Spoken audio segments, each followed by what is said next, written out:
Lecturas de la octava de Navidad, martes 31 de diciembre de 2024. En el principio existía el Verbo, y el Verbo estaba junto a Dios, y el Verbo era Dios. Catholic Back. Reflexión y fe. Una puerta a la esperanza.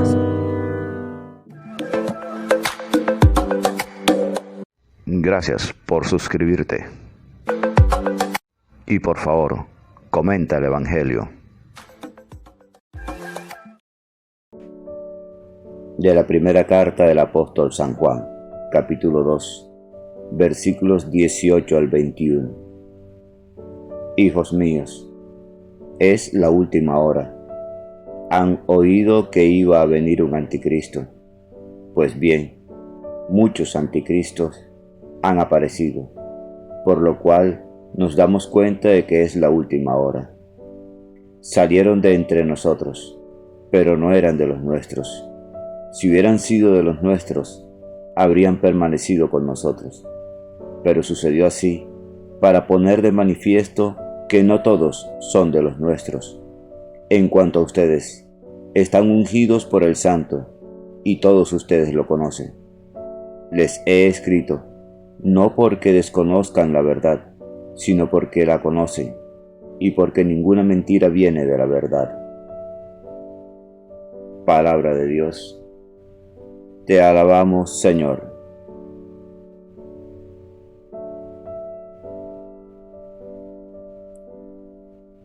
Salmo 95. Alégrese el cielo, goce la tierra.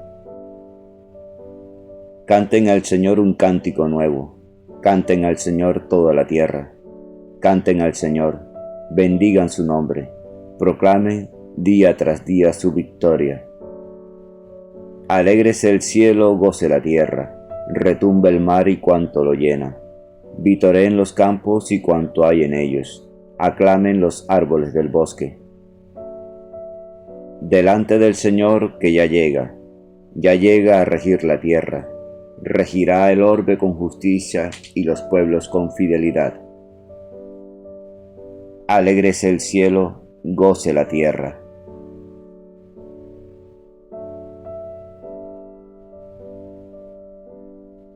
Comienzo del Santo Evangelio según San Juan, capítulo 1, versículos 1 al 18. Por la señal de la Santa Cruz, de nuestros enemigos, líbranos, Señor Dios nuestro, en el nombre del Padre, del Hijo y del Espíritu Santo. Amén. En el principio existía el Verbo, y el Verbo estaba junto a Dios, y el Verbo era Dios. Él estaba en el principio junto a Dios. Por medio de Él se hizo todo, y sin Él no se hizo nada de cuanto se ha hecho. En Él estaba la vida, y la vida era la luz de los hombres. Y la luz brilla en las tinieblas, y la tiniebla no lo recibió. Surgió un hombre enviado por Dios que se llamaba Juan. Este venía como testigo para dar testimonio de la luz, para que todos creyeran por medio de él. No era él la luz, sino el que daba testimonio de la luz. El Verbo era la luz verdadera, que alumbra a todo hombre viniendo al mundo. En el mundo estaba, el mundo se hizo por medio de él, y el mundo no lo conoció. Vino a su casa, y los suyos no lo recibieron. Pero a cuantos lo recibieron, les dio poder de ser hijos de Dios, a los que creen en su nombre. Estos no han nacido de sangre, ni de deseo de carne, ni de deseo de varón, sino que han nacido de Dios. Y el Verbo se hizo carne, y habitó entre nosotros, y hemos contemplado su gloria, gloria como del unigénito del Padre, lleno de gracia y de verdad. Juan da testimonio de él, y grita diciendo, Este es de quien dije, el que viene detrás de mí, se ha puesto delante de mí, porque existía antes que yo, pues de su plenitud todos hemos recibido, gracia tras gracia, porque la ley se dio por medio de Moisés, la gracia y la verdad nos han llegado por medio de Jesucristo. A Dios nadie lo ha visto jamás. Dios unigénito, que está en el seno del Padre, es quien lo ha dado a conocer. Palabra del Señor. Gloria a ti, Señor Jesús. Ven, Espíritu Santo, ven por medio de la poderosa intercesión del Inmaculado Corazón de María, tu amadísima esposa. Para estar seguros de andar en la luz, debemos rechazar al anticristo, es decir, guardar firme la fe y lo que la fe enseña. Los creyentes del tiempo de Juan sabían que en vísperas de la venida gloriosa de Cristo se presentaría un anticristo. Juan dice: ya es anticristo el que niega que Jesús sea el Cristo. Basta leer esta carta para precisar. Negar a Cristo es negar que sea Dios igual al Padre. La incidencia de Juan se justifica frente a tantos cristianos de ayer y de hoy que niegan que Cristo sea igual al Padre. El Espíritu les ha enseñado todo. Juan, al descubrir esto, pensaba en los profetas que animaban y enseñaban a la iglesia de su tiempo con sus palabras inspiradas. El Espíritu enseñaba a la comunidad. Ahora también el Espíritu mantiene en la verdad y enseña los criterios de la verdad al que comparte la vida de la iglesia, pero no debemos pensar que enseña todo a cada uno individualmente. Ustedes tienen una unción que viene del Santo. Juan dice que los cristianos hemos recibido de Dios una unción. No quiere hablar solamente de la unción con crisma, que se da en el bautismo y en la confirmación. Cristo quiere decir precisamente ungido, no ungido con aceite, ni siquiera con óleo consagrado, sino ungido y como empapado con el Espíritu Santo de Dios, su Padre.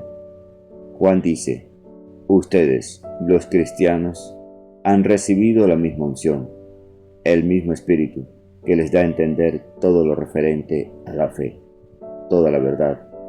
No la vayan a perder.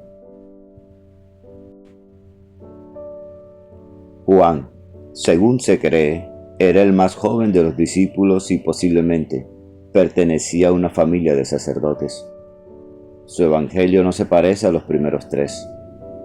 Para escribirlo, tomó como base uno de esos relatos que se usaban para la catequesis y que encontramos poco modificados en Mateo, Marcos y Lucas, pero ciñéndose a unos pocos dichos y milagros de Jesús. Solamente 7 milagros, cifra simbólica. Desarrolló a su manera lo que contenían las palabras de Jesús y lo que comprendió en ellas con el correr del tiempo. Está seguro que compuso, reordenó y completó estas páginas durante largos años. Cuando murió, muy anciano, como en el año 95, sus discípulos publicaron este trabajo. Esta redacción laboriosa explica las repeticiones y, en numerosos lugares, un desorden aparente que, sin embargo, disimula una composición muy estudiada. Esto ha sido escrito para que crean que Jesús es el Hijo de Dios. Siendo Jesús el Hijo eterno de Dios, hecho hombre, no vino solamente para enseñarnos a ser mejores o más religiosos, sino para transformar la creación y para hacer de nosotros los verdaderos hijos de Dios. Los evangelios nos dicen que Jesús se presentó como el Hijo de Dios. Pero si realmente fue hombre, ¿cómo puede ser Hijo del Dios único, inmutable e indivisible? ¿Es criatura o bien es el Creador? Antes de que Jesús naciera en este mundo, ¿había un Hijo de Dios? ¿Y cómo podía estar en Dios? En este prólogo o introducción de su evangelio, Juan quiere aclarar el misterio. En el principio, No se trata del principio de la creación, como en Génesis capítulo 1, versículo 1. En el principio es una manera de decir en el mundo de Dios o en la eternidad de Dios, pues Dios no tiene pasado ni futuro. Dios no se hace, ni dura, ni envejece, sino que vive en un único instante de perfecta felicidad y plenitud, que no puede disminuir ni desvanecerse, y que es la eternidad. En el principio, Dios es el uno, que todo lo tiene en sí, pero también es el que no puede conocerse a sí mismo, sino dándose una forma, una expresión, proyectándose en otra persona, en la cual contempla todas las riquezas que lleva en sí. Pensemos que nadie puede conocer su propia cara si no tiene un espejo en que mirarse, y nadie puede precisar su propio pensamiento si no tiene con quién alternar. Juan nos habla del Verbo de Dios. Este término puede traducirse la palabra de Dios, o el pensamiento de Dios, o mucho mejor, la expresión de Dios. Podemos pues hablar indiferentemente del Verbo o del Hijo de Dios Padre. Son dos nombres para una misma persona engendrada por el Padre. El Hijo es el resplandor del Padre y su imagen. El Hijo no es una parte de Dios. El Hijo no es otro Dios, pues no tiene nada propio, sino que todo lo que tiene el Padre es suyo. Por eso también Él es Dios, frente al Padre Dios. Por Él se hizo todo. El Padre del que todo ser procede, crea el universo por su verbo, o sea, descubriendo en Él las innumerables criaturas de los mundos y los espíritus que Él podría hacer existir. Cada uno de nosotros es un pensamiento de Dios, hecho realidad. Cada uno de nosotros ha sido proyectado y bendecido por Dios en este modelo perfecto de todo que es el Verbo. Lo que por Él se hizo era vida. Lo propio de la vida es crecer a partir de las fuerzas íntimas hasta llegar a la madurez.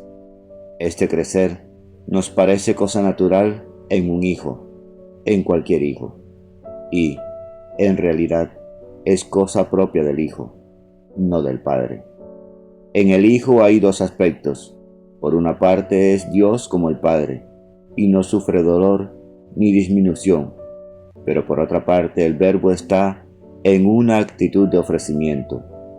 Todo lo depone y se desprende de sí mismo para que el Padre nuevamente lo enaltezca y lo glorifique. Por eso el Hijo de Dios vino a nuestro mundo, no solamente para salvarnos, sino también en un afán por desposeer de su gloria y llegar a ser como nada, hasta que su Padre lo glorifique. Pero también toda la creación que se hizo por Él es regida por una ley de vida, de muerte y de resurrección.